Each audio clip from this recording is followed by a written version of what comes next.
All right, and we are live. Welcome everybody to Hello. our second discussion of Beauty and the Beast for a Beastly celebration. So today we have the Beaumont version, which is the abridged retelling of Gabby's version that we read last time, and we've lost Erica. Oh, I think she's showing her beautiful print. I'm trying to show it in the background, but I'm actually just making a muck of this because I can't see the camera when it's up above my head. We can see the bottom of it now, and we know what it is. It just looked like you were shrinking. I was like, she's We've gone Alice in Wonderland here instead. No, I just wanted to share that beauty is all around me. Yes. Yeah, that's gorgeous. I love that print. Yeah. Today we are the rose, for those of you who are Yes, green and red, sort of. Yeah. It was like green and red. That says rose. That's our dress code. And Erica has beautiful earrings as well. I don't know if they're actually roses or if they're just red. No, they're just actually the red and black, but because I couldn't find the red and green ones, or rather the only red and green ones I could find were Christmas trees, and I thought, it's a bit early. I'll save those for another time.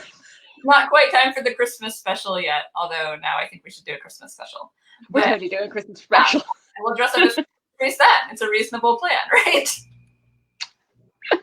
But today it's Beauty and the Beast. I'm really excited for this version. This is the one that I used as the main source for my retelling. And it's the one that's probably closest to the one most people know. You can see a lot of the Disney influences that are drawn from it, but yeah, I can see the echoes of Gabby's version, as we decided to call her. But I'm glad we started with Gabby because it does inform some of what's going on here. Yeah, and I think it's interesting what's been kept and what's been dropped, and there's some new things that have been added in this one that I thought were quite interesting. Different things. Some of them were things we commented on. Laura's got a question. How did we choose this one over other variations of... Oh, no, sorry. Why did you choose the Beaumont version as your basis for your retelling? The very, very honest answer is it's the first one I came across in my Google search. But so I would have kept searching if it didn't resonate, but there were some things I liked about it. I really like the heroine in this one. She has this like weirdly practical streak of like, maybe he'll eat me. No point crying about it. I'm just gonna go explore this cool castle. And then I liked the family dynamics. I liked that we have a friendlier beast, although mine is not particularly friendly. Understatement. Yeah, so that's how I chose this one. And Erica, did you have a particular source for yours? Yours is more of a mashup of a bunch of fairy tales, I know. No, because it started off as being two fairy tales to work from, neither of them are like pulling very strongly on their roots. It comes very much as a kind of highlights of like things you need to see. But I realized I don't even have a rose in mine particularly much. They take one walk in the rose gardens because I felt that I should mention roses at some point. And yeah, that's all. So roses don't feature. Yeah, like that's all. Yeah, that's all we're doing. And Facebook user, you can tell us your name if you like, says that she loves that this beauty is so level-headed. Whereas our last beauty, in Gabby's version, yeah, there wasn't a ton of personality. She was more. She kind of wandered around the castle looking for things to do, and she was a bit more. But I suppose we just didn't see her interpreting things like, look, the castle is giving me things to occupy me. Probably that means they're invested in me longer than one day. Yes. So this is good. Yeah, we didn't see her thought process so much, so she may have had it going on. So should we dive into this one it's a shorter version, but compared to our regular fairy tales, considerably longer. Still a lot to cover, a lot to happen. So let's dive into that recap, and we can compare it to Gabby, and we can go back and forth. So very first obvious thing is we have fewer siblings. Which makes an awful lot more sense. Yes. Just saying. It's much more reasonable. We have 3 brothers, 3 sisters total. Mm-hmm. They're once again the children of a wealthy merchant. They're living in town. It goes into a little bit more detail about their life. They're going to parties every night. They don't talk to the other merchants' daughters because they're just not good enough. They will only marry a duke. We see right off. Maybe an earl at a push. Maybe, but definitely not the other merchants that are around that are interested in them, right? Mm-hmm. And then, of course, the father loses all his money. They don't explain how or why. It's probably better than the rather bizarre definition from Gabby. It's better to say he lost all his money, not boom, like all these catastrophic events. Yeah, that seemed more believable somehow, that we didn't know how he lost his money. But he kept the one cottage like well outside of town, moves the family out there. Again, the older sisters are like, oh, our friends would be happy to have us. The friends are actually quite glad, and because they were such snobs and so ill-mannered, they're like, oh, serves you right. And quite happy to see them brought low and sent off. But they all are really upset about Beauty. They're all like, the poor girl, because she's always been lovely. And then the men come out and start offering to marry her so that she can have a dowry in her life. Like, look, you don't have money, but sure, I'd marry you just to look after you. She's like, thanks, but I'll go look after me, Dad. Yes, yeah, and that's another aspect that I picked up on mine that I thought was just like interesting. Like, oh, look at this.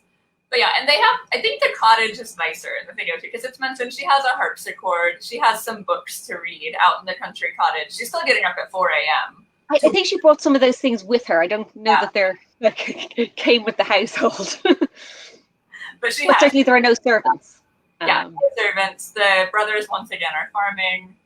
The sisters are useless, and worse than useless, like actively mock Beauty for how dare she be okay with how awful our life is. It was very Cinderella in that moment, in that you have the reason for a well-bred young lady to have to like debase herself by being a servant, but why then did the sisters not?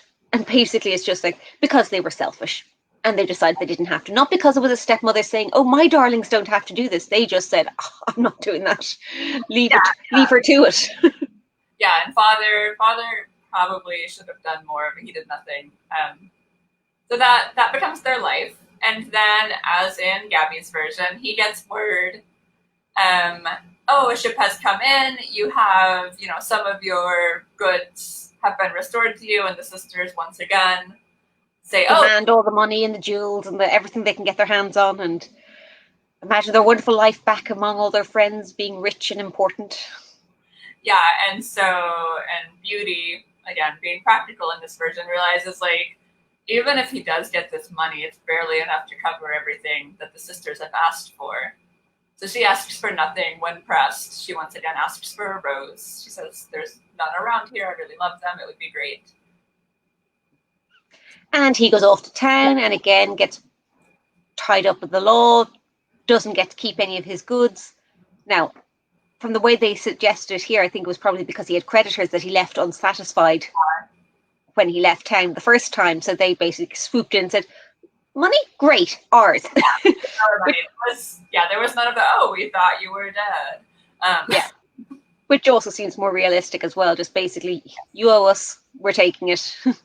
And he returns home with none of it, gets lost in the woods, hears the wolves howling, gets really nervous, but stumbles upon the castle. Yeah, and it's a little less of a grand entrance. There are no orange trees and fireworks and fireflies, but it is still like mysteriously summer in winter, right? Well, he doesn't notice that at first, though. He doesn't notice that until he looks out the castle window. So he just, you go in, it's just like but the castle was all lit up. It's kind of like, this is odd. And he goes in and no one comes, and he very timidly wanders into the great hall and warms himself by the fire. And he's like, sees the table is set for one, and it's like, well, hopefully the master will turn up soon. I can talk to him, or even a servant. And he's there saying, like, I hope they don't mind they've taken such a liberty to just let myself in and stand by their fire. And then it gets to 11 o'clock and no one's turned up. He's like, oh, look, I'm just going to eat the food. I'm too hungry. And then no one gives out to him, so he says, oh, well, maybe it's okay. He goes off to the bedroom and has a nice sleep, and the next day, decides to, looks out and it's all summery, and he's like, oh, this is very strange. A rose garden! So he runs, grabs gets his horse, grabs the rose, and Yeah. In this version, it's described as he takes like a branch off the rose because it said there were several roses on it. So I'm sure it's like grabbing like half of the bush. Yeah. Probably with the intention that she could plant it, right? But that makes a little bit more sense versus like getting so angry at just picking one rose. Like, oh, you've like uprooted my rose bush. Yeah. Slightly more realistic reaction than when the beast comes in and is like, I gotta kill you now. Yeah, but I still found that there was this disconnect between, they describe basically a full rose garden. So even if he took half a bush, like, unless it was like the only bush in the garden, or it was so intricately laid out that this beautiful pattern was formed, and by yanking out this bit, he was destroying the whole garden. I'm laughing at it too. Trying to save comments for the end. We've had some good ones in here, but gosh. Yeah. So the beast basically says this, like, hey, I gave you food, I gave you a bed, I gave you clothes. I did not say you could have my roses. And you put my roses, and they're the thing I love best. Now, the thing is, though, I also liked in this version that it was explicit that he turned around and said, Madam Fairy, I thank you for your hospitality. He understood that this was something magical that was coming to.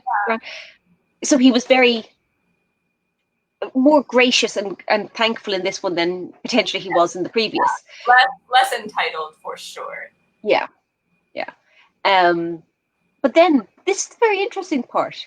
The beast says to him, you may go and take the chest now to bring to your family. Like in Gabby's version, it's when Beauty comes back that the beast gives Beauty a present to bring to the sisters or to send home to the sisters. Whereas here it's just, okay, so I'm really annoyed with you. I'm taking you at your word that you're going to come back. Here's some gold as well while you're at it. It just... Maybe a test of character. Who also says that, like, the daughter has to come back to die in the father's place. Like, there's none of the... Like, he straight up says kill her, right? But yeah, it's... So maybe it is that test of the Beauty's character, or maybe... I think it's a test of the Beauty's character, but I think it's also an illustration of the Beast's character, that he doesn't send the father home empty-handed. He gives him something. He knows that either the father is coming back or he's losing one of his daughters, so he's leaving money for the rest of them to be set up. It's not quite as harsh as he first appears, getting all bent out of shape over a couple of roses. Yes, yeah, and maybe he was just using the roses as an excuse to set this up, you know. It does, like, as part of his curse that he's not clever, right? So it may have just been like, oh gosh, this is my chance. It's also, though, that he says that he knows he's ugly, and he knows he's not, witty and clever in how he speaks. So he says that, I don't believe people. People always lie. They always try to flatter. So I'm not going to believe what you're saying to me. And that's his first reaction. So he's like, oh, please spare me, for I have these beautiful daughters. No, you don't. Everyone thinks they can just get away with that. Yeah, so the father goes home, again, not intending to return with the daughter. Yeah. But once they get the story out of him, Beauty says, well, of course I'm going. And the father's like, no, I'm old, I've lived my life. And the brothers, do their will go hunt the beast thing. And Beauty says, like, no, I'm going to go. Give the gold to my sisters so they can go get married. There's been some men courting them. But also, though, I think the interesting thing here is that the father is very much, no, I'm going back to the beast now. Yeah. Here's the money, you're all sorted. And Beauty's answer is, you can't stop me following you. I will follow you, and then I'll be there. So you might as well just let me come with you, because I'm going anywhere. So it's very much, he's not being the quokka father and just throwing the baby to the predators. Yes, yeah. Yeah, and again, I like... For those of you who have not seen it, there's a little meme in the group about, feel like you're a bad parent? Well, quokkas, really cute sort of chipmunky animals, throw their babies at predators to help them escape.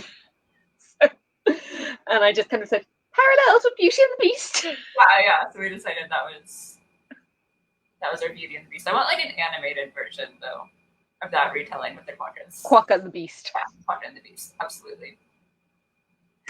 Yeah, we've got For another day. a better father than that, right? And we Yes. also have, yeah, again, Beauty shows this kind of strong character. She's determined. She's like, oh, what do you mean? Like, you can't stop me. Yeah. So they both go back to the castle. Dinner is served. The Beast reveals himself, and she says that she's there willingly, and he's very glad of that. Spend the night. The father goes home the next morning, and Beauty wanders round, and she finds a place with Beauty's apartments written above the door. It's like, interesting. Walks in, and it's a room with books, harpsichord, all her favorite things. She goes, well, at least I'll have plenty to pass my time. And then she goes, hang on, they're giving me all this stuff. Maybe they think I have to spend more than just one day here. And she opens a book, and it says, oh, I can't remember the exact rhyme. Basically, Beauty, this is now your castle. All the magic is here to serve you. So ask for anything you want, and you'll be given it. And she goes, oh, well, the only thing I want is to see my father and make sure he's okay. And then the looking glass ripples and shows her the picture of her father arriving home. The sisters going, oh, poor Beauty. Yes, she's gone. And being thoroughly horrible about it. And she goes, oh, right, okay. And then this reassures Beauty because, like, well, I've asked for something kind of rather extraordinary, and my wish was granted. The Beast doesn't mean me any harm, and this is all okay. And then she goes to dinner that night. Beast obviously doesn't eat her, but he says, like, can I come with you? And she goes, well, of course, but I'm ugly. She goes, yeah, but kind of you're allowed to sit down. But I'm not clever. Like I'm an ugly, dull, stupid thing. Like if you don't want me to sit here, that's okay. Like, oh, bless. I know, and I love that. Like Alicia is like, he's just socially awkward. And we've had this, and this is kind of amped up in this version, this idea that like he's fine, he's a lovely guy. He just yeah, so he's sitting there, and he actually does sit with her through dinner in this one, not just show up at the very Ask the question. They have conversations, it's mentioned, right? They're having a good time, they get to know each other. But then of course, every night he asks, will you marry me? And she's like, no. Yeah, no. Sorry, but no. Turns him down. But what they do say about the conversations they have over 3 months is that no, he's not witty and clever. He doesn't have those like funny phrases or sarcastic wit, but he talks good sense. Yes. That they speak on many topics, that they're, she likes him very much as a friend. She's very valuable in that way. But then he says, oh, will you marry me? And she goes, look, it's really upsetting me that you keep asking me, because in all sincerity, I'm always going to say no.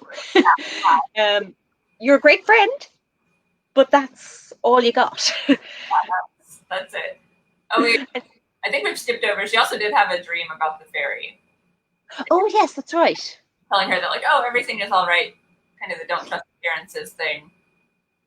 But we don't have the prince dream that we had before. No, very much that left out. So it's just, she only gets to know the boorish man who's an ugly monster. But she does make the very interesting statement of, yes, you're ugly, but there are people who wear handsome forms who much more deserve the title of monster than you do.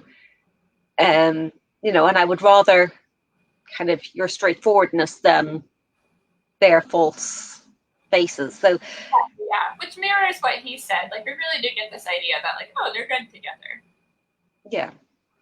And then she says, look, but all I can offer you is friendship, so kind of stop asking for more. And he says, okay, well, could you promise like to stay with me forever, and I'll be okay with you just being my friend? And she's like, yeah, except I really would love to see my family again, and if I promise to stay with you, then I'll be really sad that I can never do that. And he's like, I don't want to make you sad. Okay, go see your family. Like, that's okay. I'll just die of a broken heart. You go off. Die of a broken heart. So again, we get the 1 week deadline. Like, he knows his limits, right? No, I don't know. She offers him the deadline. She says, look, all I want is a week, and then I can come back. And he goes, okay. He's like, okay, well, just a week, like, because if you don't, kind of, I'll know that kind of really, you don't care for me at all, and you're just saying that.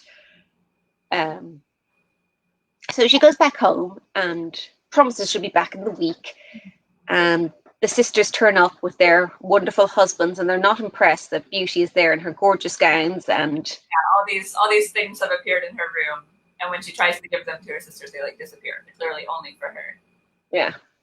Yeah, so the sisters are married, not particularly happily though. No, but they got exactly what they asked for. The oldest sister has the most beautiful husband, amazing appearance, but he's so vain that he thinks of nobody but himself. So she's been completely ignored, and she's not impressed by that. The second sister got a really witty man, clever with words and all of that, but he uses it to make fun of everybody and her most of all. So they're both like the societally good thing. Yes. Rich, titled husbands, beautiful, witty, and they're both miserable because they're actually not good enough bases for marriage. Yes, so. Yeah. She starts, we should have known this, but so she starts to see, like, the Beast is not handsome, but that doesn't guarantee happiness. The Beast is not clever, that doesn't guarantee happiness. She starts to think about things a little differently. And then the two sisters are so annoyed that Beauty has done so well and go, do you know what?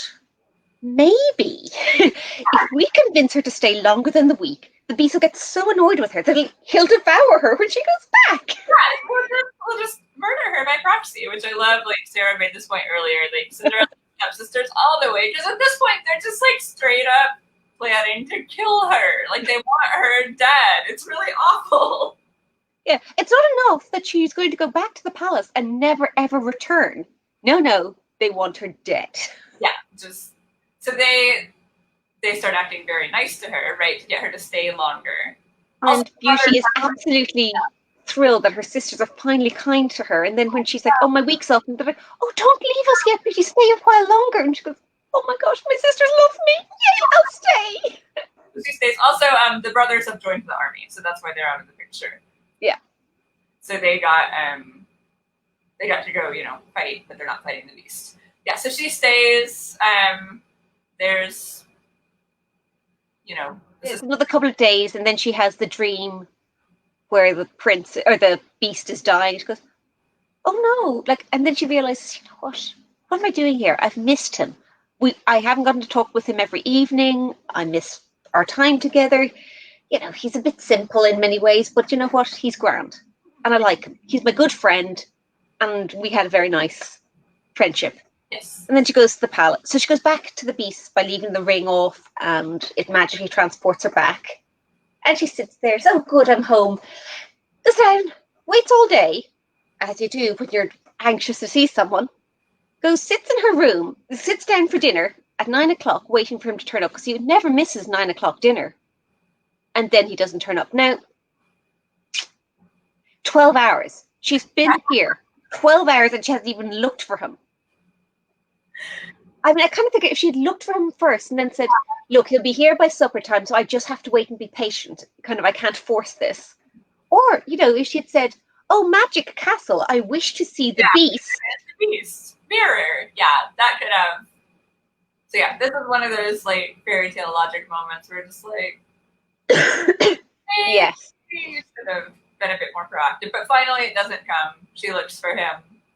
And then she remembers her dream and she runs out to the garden to where he was. She thinks he's dead and she throws herself down on his body going, oh no. She hears the heartbeat and goes, quick, fetch the water, revive him. And then he wakes up and goes, oh, you'd forgotten your promise. So I just sort of decided to starve myself to death because it was hopeless. There was no point in going on. Only so, to do. And then says but yeah, now I can die in peace. And he goes, don't you dare die. I've just realized that the grief I felt when I thought that I'd actually lost you means that this is not just friendship. I do love you and I want to be with you and I will marry you. And the next thing, sparkly lights, transformation. And he's a prince. Yes, he's handsome and now he's witty, but also good-hearted. So she gets all, everything that you could want. Yeah. And I think this is a very interesting part because it shows that the prince had been handsome, had been witty, and he was aware of the lack of both of those in his beastly form. So he knew that there was something missing and he just couldn't get past it. it takes the transformation deeper, right? Because he's lost like more than just his appearance. He's lost other parts of himself. It kind of feels like someone who, has had a stroke or something where they can still think, but they can't move their body or form the words in the same way they used to. And they're like, and there's that gap between what's in your head and what you're able to express. And I kind of get the sense that he was aware of the gap between what he was and what he is now, which I think is all the more tragic. Though again, we never get told why. Why was he hurt? What did he do? We get to this end, and we have the lady comes back, right? The lady from the dream. She doesn't really, she's never really explained though, as Sarah points out. She just kind of shows up and it's like, oh hey, everything's fine. And then it said like transports the prince back to his castle, right? Is that how it goes down? So no, at this point she invites they go inside the palace, the castle, the magic castle, and all of Beauty's family are there. And the fairy turns around to the two sisters and say, I've seen your hearts. Yes. You're mean and malicious. You can become statues and watch over your sister's happiness, fully aware that she is happy, unable to change it until you learn to be less bitter and jealous. Yeah, but then she's like, but honestly, let's be real, that's never going to happen.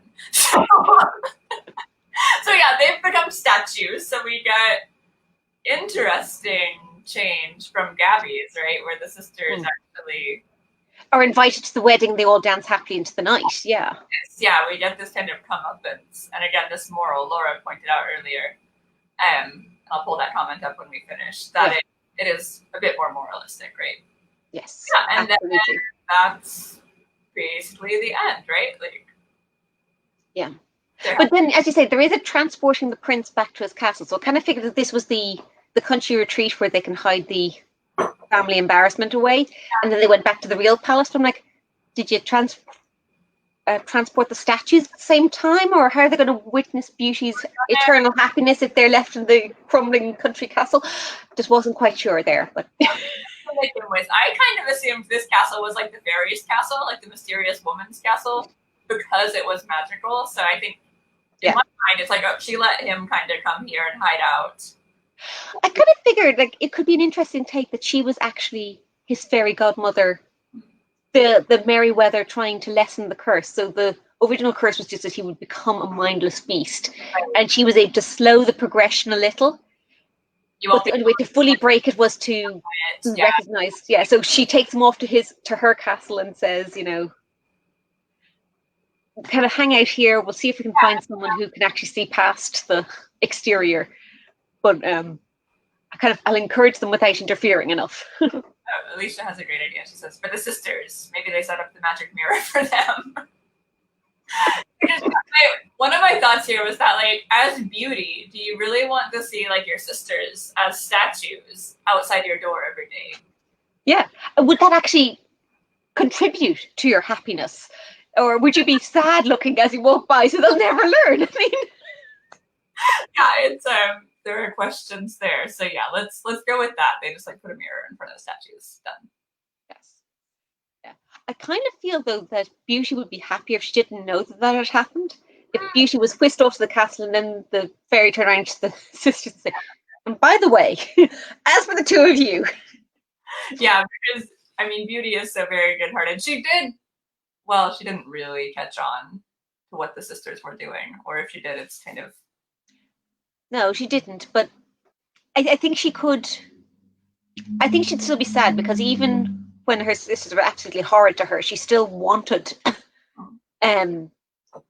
their affection. She wanted to do nice things for them. She wanted to set them up with their dowry. She wanted to give them her dresses, everything. She just wanted, well, she was trying to buy their love, let's be honest. But yeah, that never works too well, sweetie. But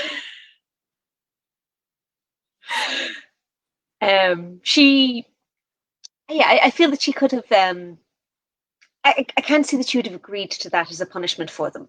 Yeah. I think if she'd been asked, what would you like done with them? I just want them to be happy too. Yeah. So we'd have, I think she definitely didn't agree. Like it wasn't her idea. No, but I can't see how that would make her happy. Now, I could understand if the fairy did it not because they were mean to Beauty, but because by trying to deliberately detain her, they'd risk the life of the beast, her godson, assuming that's her role. So kind of, I'm punishing you for being basically murderous. Yeah. Words we shouldn't say. And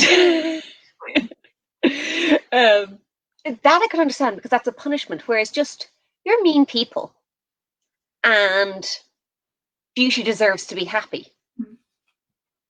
You know, or if you know, again, this is where you kind of needed a longer ending of it, where the two sisters turn up and they start making all sorts of snide comments to Belle and saying, oh, kind of like, he's picking you because he didn't really have any choice. You're the only one who would have loved someone as dumb as him. And now that he's clever again, surely he'd want someone better, and making her feel all doubting. And now, if they were doing that, I could totally see the fairy stepping in and saying, right, you outside, we were having a conversation now. You endangered my godson and now you're upsetting the love of his life. You know, not on. That I could totally get behind. But I think it was just that idea of, and now, because I feel like it, you're statues.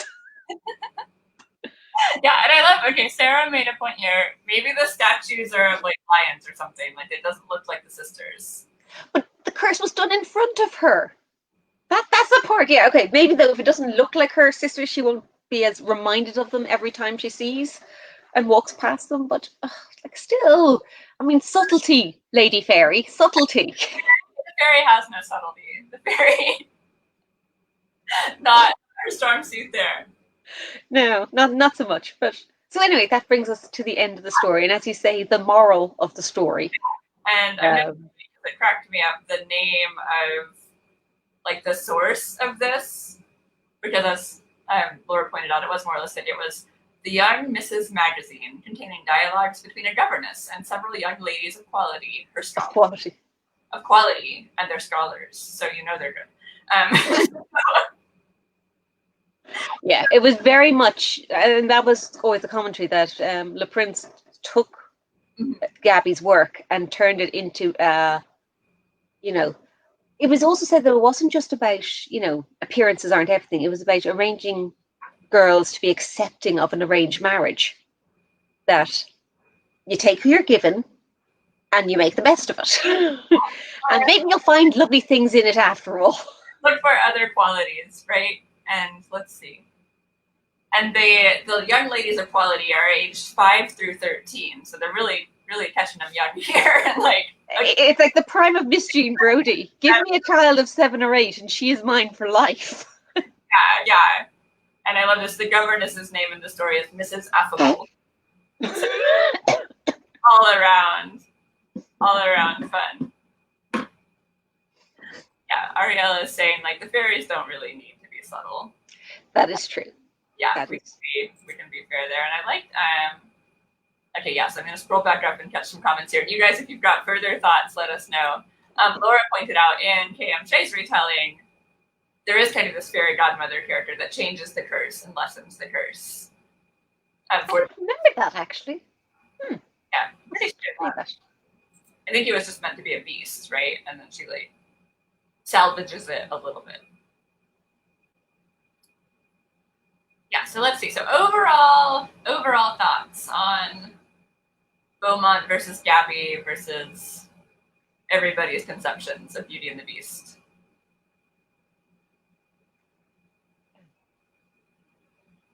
Yeah, trying to teach young women a moral lesson. Yeah, so we have a moral lesson. It's still subtler than some of the, I mean. Well, it's not Perrault with a little rhyming verse at the end to say, all women are liars, but what can we do? They're women. Yeah. So it's not like that. And it is interesting. It's written like by women for women. So that gives it a different tone, I think. Yeah, it's subtler. It's a less like terrible message. But I think it's interesting though, especially with a female author, how horrible the women characters are. I mean, basically we've got Beauty and we have 3 other female characters. 2 are the hideous sisters who literally plot to have their sister killed, and 1 is the fairy who made all this happen. May have made it happen. May have. Oh, sorry. Yes, the alleged incident. we've got a very positive female character, two very negative female characters, and one that we're not sure about. Yeah. Whereas all of the men are quite straightforward. A father who loves his children and is willing to sacrifice himself to save them. Brothers who are willing to do the work and protect their sister and go to fight the war and all of this. Yeah, I love Laura's comment here. This is true. Yeah. But I think Perrault made such a big deal of basically women can't be trusted, and sure, they're all catty anyway, and sort of like us poor men, we're just caught by their ways. That kind of, I'm surprised, or maybe it's more a sensibilities thing of modern day. Surely women should stick together more. Like, but you're right, we do actually know what we're like in secret. There's almost like this reversal of Perrault, though, where like not all the men are terrible, but like some of the men are terrible, right? The two sisters' husbands are almost like the mirror image of Perrault's women. Like, oh, they're horrible, but what can you do? Well, yeah, but they're not really horrible. I mean, they're self-absorbed and, you know, think too much of themselves, but they're not Gaston level evil. They're not like murderously, you know, tramping people down or, you know, chopping off the heads of the ugly stepsisters they don't like, don't want to marry. You know? Perrault's women weren't like, they were just too stupid to live. But a lot of them, yeah, and I love we've got a conversation going in the chat. And then, yeah. That's basically the moral here, right? Yes. But yeah, so it's an interesting foil. It's an interesting take. Mm-hmm. But again, I think the roses just aren't important enough to have taken such an extreme reaction. Like, runs out with a chest of gold, but you freak out because he takes a rose bush. Yeah. I like that about the Disney version, that they actually gave it some reason to be important. And we still have to see the English translation, Andrew Lang's Blue Book of Fairy Tales, to see did that give it. But I'm pretty sure it didn't, because I think I remember from some of the commentary on it that the writers were like, hey, look, this doesn't make sense. Why is he freaking out over a rose? It's got to mean something. And that's where the kind of the rose until the last petal falls and all of that comes from, is because it's like, this makes no sense. Right, yeah, and it's, again, you know, fairy tale logic. We've had some good comments in there about how, but yeah, unless, like, I'm not up to speed on my French gardening practices, maybe if you're like that kind of person, you're really going to get that upset. Yeah, but again, he's been given everything else he asked for. This is the disconnect. I mean, I don't mind the Beast being upset about him trying to ruin the flower garden, but when you've just given somebody everything they needed, have some food, have a lovely bed, here's some beautiful clothes, would you like some jewels? How can you get upset if they think that they're then entitled to take a flower from the garden? Yeah. There wasn't like there was a big sign that says keep off the grass, don't touch the flowers. Yeah, maybe. And it's such a significant point. Yeah, you know, we like to pick things apart anyway, but this one really does, because it's like it's the catalyst for the whole story, right? If he doesn't take the rose, he just goes home and they live happily ever after. The family, they have some money, not enough to get back to like their former way of life, but enough to get out of the country house probably and start afresh. Mm-hmm. But I mean, it could equally though have been a man comes to the castle and the servants have the place all ready for their master's return, and because the beast has gone off hunting in the forest to, you know, take the edge off his wild animal cravings, and this stranger wanders in, eats the master's dinner, sleeps in his bed, takes all his stuff, and the master comes home the next morning and goes, what? Yeah. Who are you? How dare you? You've just kind of totally stolen from me. I'm going to hold you accountable.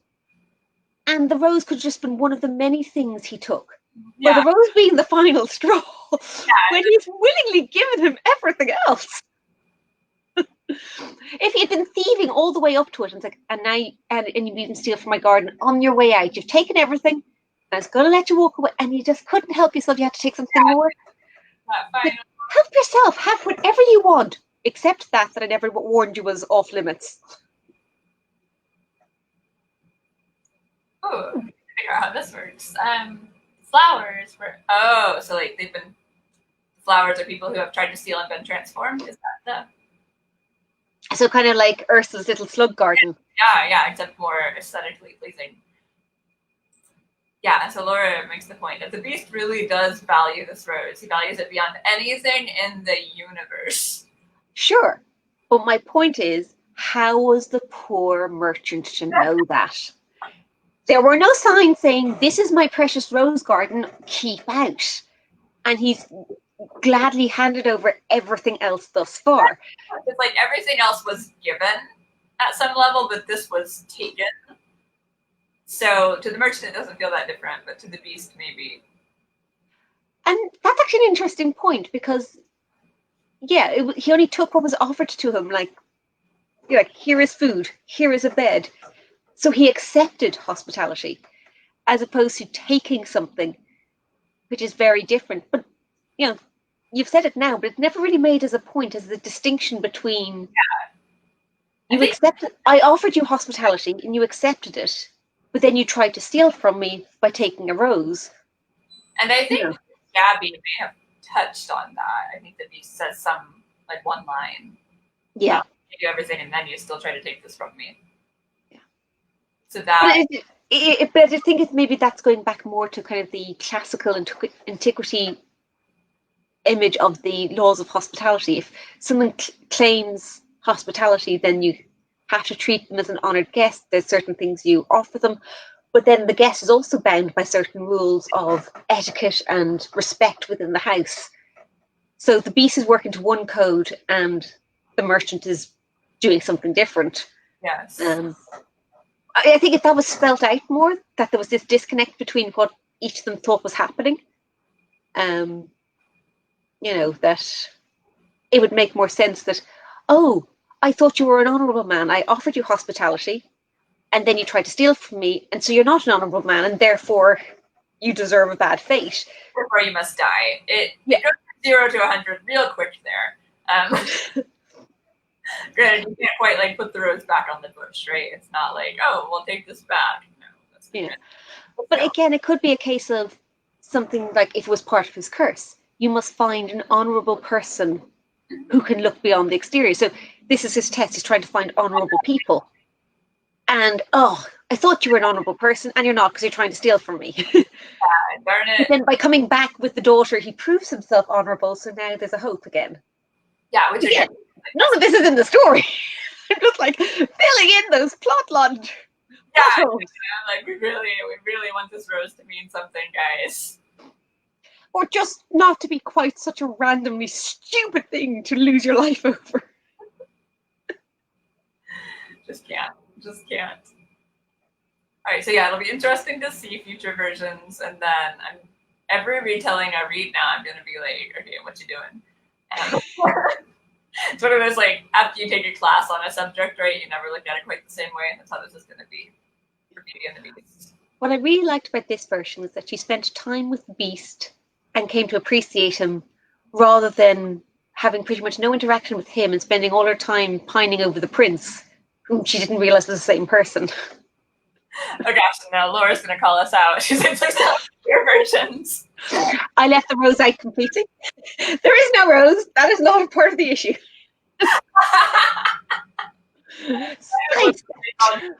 Roses, so I'm on the hook here. The rose is not like part of the magic in mine, but there's a reason he's super annoyed and why he cares. It's been an escalating thing for a long time, and then like the father taking it is just the last straw. It's like, and nothing protects my rose. It's like, just leave me alone. So in mine, it basically is like he takes the rose and the Beast flips out, but we've had some build up, right, into... And you see from the prince's point of view why it's the last straw. It still looks completely unreasonable to the father. But it makes sense from the prince's point of view. Yeah, so we have that, and we'll see. You guys can tell me if it makes sense. I think it makes more sense than this anyway. Not difficult, but I quite like how you did it. I've seen the preview. It's working well. But yeah, so I do cover it, although it's not like part of the magic as you see in the Disney version. Yeah. So. Any final thoughts? I feel like we got really worked up over roses.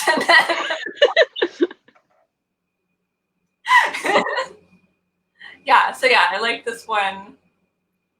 It starts to feel more familiar, right, than Gabby's version.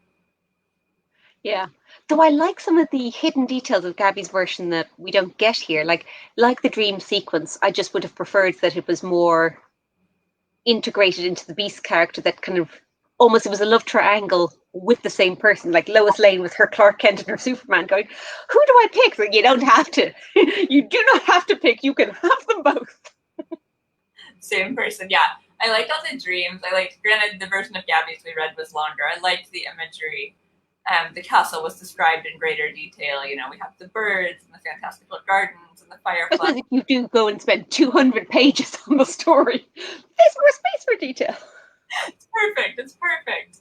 Yeah, but I liked those details. And then, yeah, basically that's it. Otherwise, I think I prefer the plot points in this one. It just feels a little more familiar. All right, that's a good point. So if we've got Gabby's version, what's this one's version? We can call it Jean's version, Beaumont's version, or Le Prince's version. In my head, I've been calling it Beaumont's version. Le Prince's sounds fancier. It does, but then we'll get confused with the Prince rather than Le Prince. That's dangerous territory. Okay, so we've got Gabby's version and Beaumont's version. Yeah. We could just call it Beau's version if we want to keep our nickname. Ooh, I like it, yeah. Us and Beau. Real friends. Real close. And then next week will be Andy's version. Everybody gets a nickname here. All the authors get nicknames. All right, yeah. So next week, we'll post the links as we find them. Yes, we need to find a good version of Andrew Lang's Blue Book of Fairy Tales to read from. Yeah, that's get his version of Beauty and the Beast. Yeah. That one's originally in English, correct? Yes. Okay. So he translated from the Beaumont's version. So it should be fairly similar to this version because it's basically the English translation of this. I think he modified it a little, but not much. His version was basically just, let me take all the fairy tales that other people have gone to the trouble of finding and writing, and I'll just do a translation job, but I'll claim credit. On the other hand, and perhaps I should not throw stones given that we are retelling is I think we kind of do that too. Just be careful what you criticize. But yeah, given that it is already in English, it'll be easier than trying to track down, It's just trying to find a version that isn't like, phone book thick and illustrated and hardback and like $25. Fair. We'll look what we can find. All right. Well, listen, guys, thank you so much for joining us. Yeah, this is fun. Beauty and the Beast continues next week, and we'll have more posts coming in the group. Feel free to share your own posts, and we'll see you guys later. Talk to you soon. Bye, guys.